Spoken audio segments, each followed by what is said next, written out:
मिन्नतें की गई उन्हें समझाने की कि आज हालात क्या है। गाजापुर में हमारे घरों में घुसकर मारा गया, कोई आवाज नहीं, हमने आवाज उठाई। लोकसभा में वक्फ बोर्ड का बिल आया, जिन मुसलमानों ने 2-2 घंटे खड़े रहकर जिन्हें जिताया वो लोकसभा से बाहर निकल गए। विधान परिषद महाराष्ट्र का पहली मर्तबा 40 सालों में एक भी मुस्लिम एमएलसी, एक भी मुस्लिम विधान परिषद के अंदर नहीं भेजा गया। रामगिरी जब हमारे हुजूर के खिलाफ, नबी करीम सल्लल्लाहु अलैहि वसल्लम के खिलाफ गुस्ताखी करता है, कोई नहीं, कोई नहीं, कोई नहीं आगे आया। अरे हमारा वजूद, हमारी पहचान, हमारी शिनाख्त, हमारी जिंदगी जिसके लिए कुर्बान है, उसके खिलाफ गुस्ताखी हो रही है, तो भी हम अपनी नफरत की राजनीति में बटे हुए हैं। लोग समझते थे कि वो बोलेगा और हम सुन लेंगे, वो कोई और होंगे सुनने वाले। इम्तियाज जलील नहीं सुनेगा, तुम्हारे बाप से आंख में आंख डालकर टक्कर लेगा। एक आवाज हमने क्या लगाई, अल्हम्दुलिल्लाह पूरा हिंदुस्तान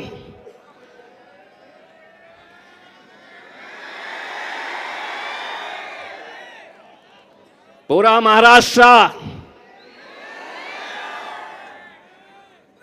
बोले इतने कहां से आए, इतने। एक पैगाम देने के लिए हम निकले थे और एक बार फिर से कह रहे हैं, एक बार फिर से कह रहे हैं, आप हमें गाली दो, हमारे खिलाफ बोलो, हम सुन लेंगे,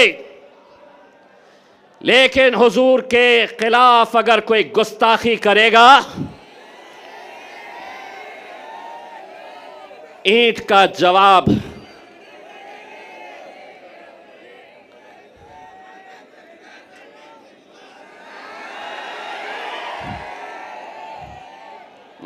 पुलिस वाले देख रहे मेरी तरफ, बोलता क्या पत्थर,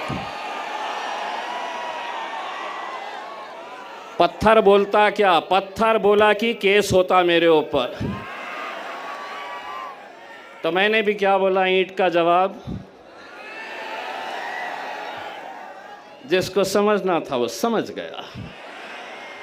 हुकूमत को हम एक पैगाम देने के लिए गए थे मेरे भाई। वो पैगाम था, बनकर तूफान, बगावत का सैलाब आएगा, अगर जुल्म हद से बढ़ेगा तो इनक़िलाब आएगा।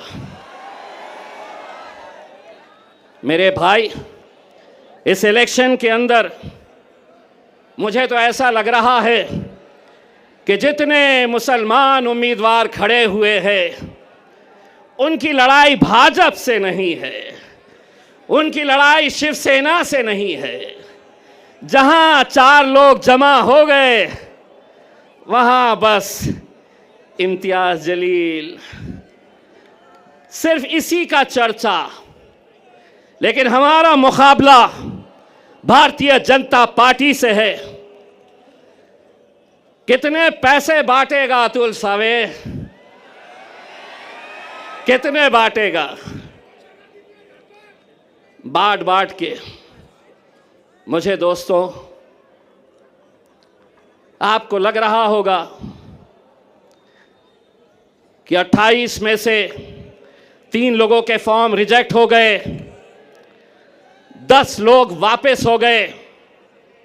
लेकिन कौन है ये वो 10 लोग? मैं नाम के साथ बताता हूं। समद बागवान इलेक्शन में क्यों खड़ा है? बोले मार्केट यार्ड में मैं फोन करता हूं तो कचरे की गाड़ी आती है, इसलिए मुझे एमएलए बनना है। मैं ऐसे लोगों को आपके सामने लाना इसलिए चाहता हूं कि कल 3 बजे तक जब वापस लेने का फॉर्म वापस लेने का वक्त था, मेरे लोग जा जाकर गिड़गिड़ा रहे थे। जानते हैं उस शख्स ने क्या जवाब दिया?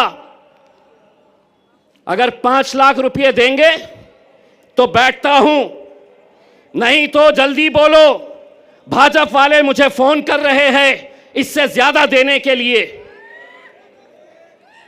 ये दौर में हम आ गए हैं कि जहां कौम के 10-15 लोग पूरे लाखों लोगों की दलाली करने के लिए निकले हुए हैं। हर इलेक्शन के अंदर इलेक्शन को धंधा बना दिया गया है। बार बार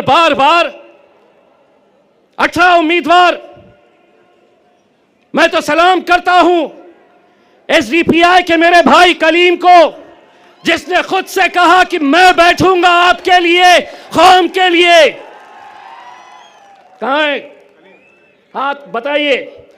मैं सलाम करता हूं ऐसे नौजवानों का।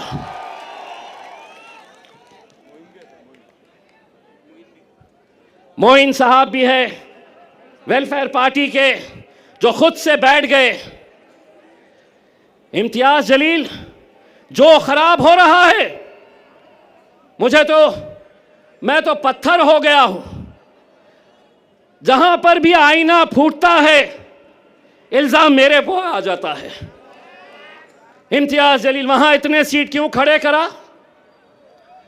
यहां इतने कम क्यों खड़े करा? 288 सीटें हैं महाराष्ट्र के अंदर।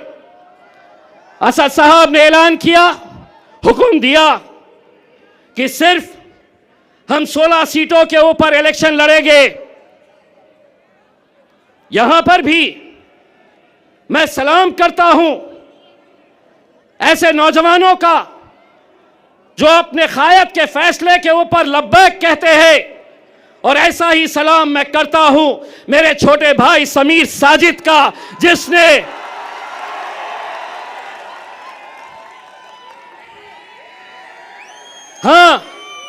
समीर साजिद भी नाराज हुआ, उसे भी थोड़ा गुस्सा आया। जानते हैं, जिस दिन असद साहब का फैसला आया उसके दूसरे ही दिन शहर के जितने भी मजलिसी मुखालिफीन हैं, उन्होंने समीर को फोन किया और कहा कि अब तू हमारे साथ आ जा, हम दिखाएंगे मजलिस को, हम बताएंगे असद साहब को, अकबर साहब को और इम्तियाज जलील को। लेकिन ये नौजवान लड़के ने कहा कि मैं पहले भी मजलिस में था, आज भी मजलिस में हूं और कल भी मजलिस में रहूंगा।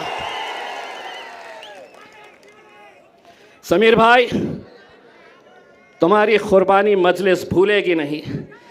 इलेक्शन जिस दिन खत्म होगा, इंशाल्लाह दूसरे ही दिन तुम्हें महाराष्ट्र की एक बड़ी जिम्मेदारी दी जाएगी इंशाल्लाह।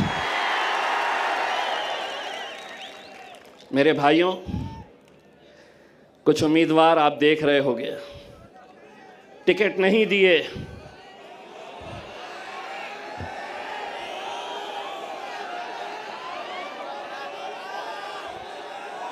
टिकट तो हमने इसे भी नहीं दिए, टिकट तो हमने कई लोगों को नहीं दिए।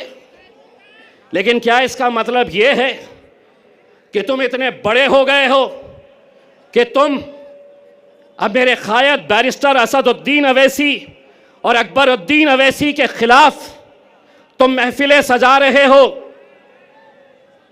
तुम्हारी जबान खुलने से पहले यह सोच लिया करो कि इतने साल तक तुम्हारा हमारा एक रिश्ता था, अचानक एक ही दिन के अंदर टिकट नहीं तो इम्तियाज जलील बदमाश, असदुद्दीन अवैसी इनके लिए काम करते हैं, उनके लिए काम करते हैं।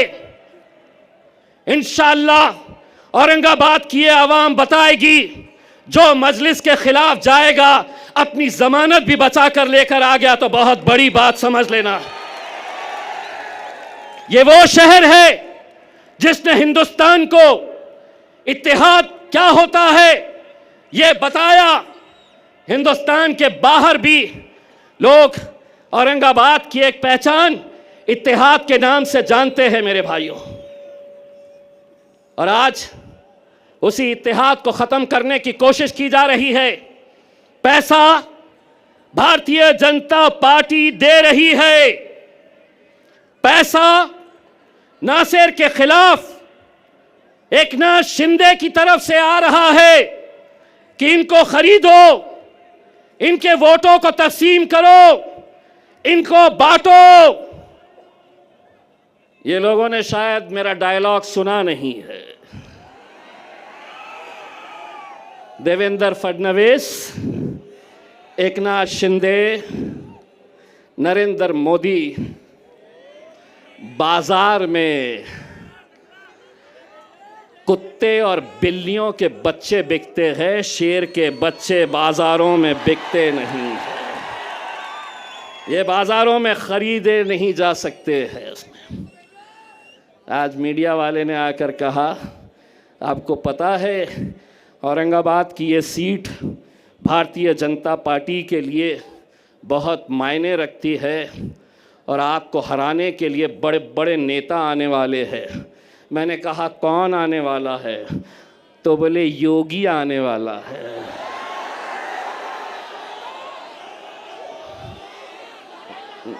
मैं बोला अच्छा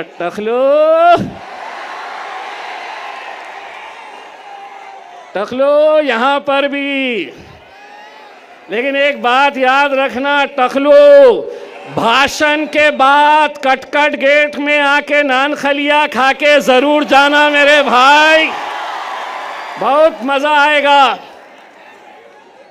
और योगी पे क्यों खत्म, लाओ जिसको लाना है। इतनी एक बात गारंटी के साथ कहता हूं, जहां तक नजर जा रही है देवेंद्र फडणवीस, एकनाथ शिंदे, अजीत पवार, शरद पवार, उद्धव ठाकरे, नाना पटोले, पूरे के पूरे आ जाओ, इतने जमा करके दिखाओ। ये अकेले किसके नाम पे आए हैं मालूम है? ये अकेले किसके लिए आए हैं? मेरा अकबर। 10 साल का इंतजार खत्म होने वाला है। पेटी बांध लो, मौसम बिगड़ने वाला है। मैं अब आपसे इजाज़त लेता हूं और यही उम्मीद करता हूं कि 20 तारीख के दिन आप सबको निकलना है, मजलिस को कामयाब करना है। और हाँ, जाते जाते इतना कहना चाहता हूं, अकबर भाई का ये एक ही जलसा नहीं है, अभी 2 बार और आने वाले हैं। आज टेस्ट मैच खेलेंगे, दूसरे में वनडे खेलेंगे और तीसरे में 2020। बहुत बहुत शुक्रिया। वाखिरुद्दौला बैग कहा। अब मैं जिस शख्स को आवाज़ देने जा रहा हूं उसे मैं और आप शेर महाराष्ट्र के नाम से जानते हैं। और इस शख्स के मामले में तो ये बात कही जा सकती है, एक मिनट, मजलिस-ए-इत्तेहादुल मुस्लिमीन के एमपी इम्तियाज़ जलील, आपको मालूम है इम्तियाज़ जलील का दूसरा नाम क्या है? नहीं, इम्तियाज़ जलील का दूसरा नाम किस्मत है। किस्मत कि किस्मत हमेशा इन पर मेहरबान रही है। मैं बड़ी अदब व एहतराम के साथ इम्तियाज़ जलील साहब को दावत देना चाहता हूँ। अस्सलाम वालेकुम वरहमतुल्लाहि वबरकातुहू। हबीब मिल्लत जनाब अकबरुद्दीन अवैसी साहब, मैं अकबर भाई जब मेरे बाजू आकर बैठे तो मैंने अकबर साहब को बताया कि अकबर साहब, ये इतने सारे आपके चाहने वाले हैं, लेकिन इनसे ज़्यादा चाहने वाले ये जो स्टेज के ऊपर खड़े हुए हैं ये लोग हैं। कल महाराष्ट्र के अंदर आंधी आ जाए, तूफ़ान आ जाए, कुछ भी आ जाए, खबर में तो मेरा अकबर ही रहने वाला है। बहुत दिनों से इंतज़ार था तुम्हें कि कब आएंगे, ये लो आ गए। अकबर अवैसी साहब,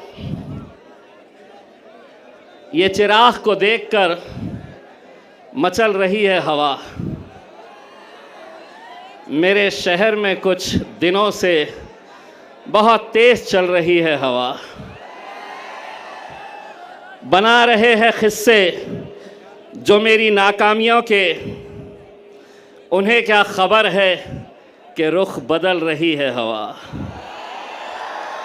अल्हम्दुलिल्लाह, मैं सबसे पहले तो अल्लाह रब्बुल इज़्ज़त का तहे दिल से शुक्रिया अदा करता हूँ। मैं जितना अल्लाह का शुक्र अदा करूँ वो कम है। ये मोहब्बतें, ये दीवानगी, ये जुनून पिछले 10 साल से आपने इसमें कमी नहीं, बल्कि हर बार ये बढ़ती ही जा रही है। आपने मुझे मौका दिया। बैरिस्टर असदुद्दीन अवैसी साहब, अकबरुद्दीन अवैसी साहब ने मुझ पर एतमाद जताया। 2014 में एमएलए बनाकर आप लोगों ने भेजा। 2019 के अंदर जब सारी दुनिया कहती थी कि एमपी बनना आसान नहीं है, लेकिन मेरे ये गयूर मुसलमानों ने, दलितों ने, पिछड़ों ने एक आवाज़ लगाई और अल्हम्दुलिल्लाह आपने पार्लियामेंट के अंदर मुझे भेजा। 2024 में जब हमें नाकामियों का सामना करना पड़ा तो यकीनन आप भी मायूस थे, मुझे भी अफसोस था, लेकिन उसके बावजूद भी मैं ये लेकर आगे बढ़ा कि आज जो भी होता है, अल्लाह जो भी करता है वो बेहतरी के लिए करता है। जो भी फैसला अल्लाह का होता है उसमें उसकी रजामंदी होती है। शायद हो सकता है कि अल्लाह ने वहाँ नाकामयाब किया था तो यहाँ कामयाब करने वाला है। अल्लाह ने ये सोचा होगा कि बैरिस्टर असदुद्दीन अवैसी साहब पार्लियामेंट में अकेले संभाल सकते हैं। असद साहब का वो बयान आज भी मेरे मोबाइल में है, जब असद साहब ने कहा था कि मुझे अफसोस है कि मेरा बाजू इम्तियाज़ जलील मेरे साथ में नहीं है। दोस्तों, मैं आज पूरे यकीन, पूरी जिम्मेदारी, एक सच्चाई के साथ मैं आपको ये बात बताना चाहता हूँ। लोकसभा का इलेक्शन हारने के बाद मैंने असद साहब से कहा था कि असद साहब, मैं 10 साल ये आवाम ने मुझे अपने दिल में बसा कर रखी है, अपने कंधे पर बिठाकर मुझे 10 साल रखी है, अब किसी और को मौका देंगे। लेकिन असद साहब ने मुझसे कहा था कि इम्तियाज़, आज महाराष्ट्र के अंदर जो हालात है, महाराष्ट्र के अंदर जो फिरका परस्ती है, कोई आवाज़ उठाने के लिए तैयार नहीं है। उन्होंने अपना हुक्म दिया कि किसी भी हालत के अंदर तुम्हें महाराष्ट्र की विधानसभा के अंदर जाकर इन लोगों की आवाज़ बनना है और लड़ना है हुकूमत से आंख में आंख डालकर। मेरे कायद का हुक्म सर आंखों पर, लेकिन आप वो साजिशों को भी समझिए कि जो आज एक उम्मीदवार को मजलिस को ख़त्म करने के लिए कैसे कैसे हथकंडे अपनाए जा रहे हैं, क्या साजिशें खेली जा रही है। नासिर सिद्दीकी साहब, जब उनके खिलाफ 2 उम्मीदवार खड़े हुए, राजनीतिक तौर के ऊपर कट्टर दुश्मन, वो एक हो गए, एक प्लेटफॉर्म के ऊपर आ गए और उन्होंने कहा कि अगर हम दोनों लड़ते रहे तो ये जीत जाएगा, मजलिस जीत जाएगी। वो जो इतने इतने हिस्सों में बटे हुए हैं, वो एक हो रहे हैं। जिसका एक अल्लाह, जिसका एक रसूल, हम कैसे बट रहे हैं, हम क्यों बट रहे हैं, कौन बांट रहा है हमें।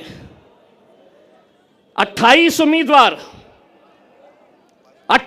उम्मीदवार पूरे महाराष्ट्र के अंदर सबसे ज्यादा मुसलमान उम्मीदवार अगर खड़े किए गए तो वो औरंगाबाद की पूर्व सीट से, जहां मजलिस इत्तेहादुल मुस्लिमीन ने मुझे खड़ा किया है, 28 खड़े नहीं हुए, खड़ा किया गया है।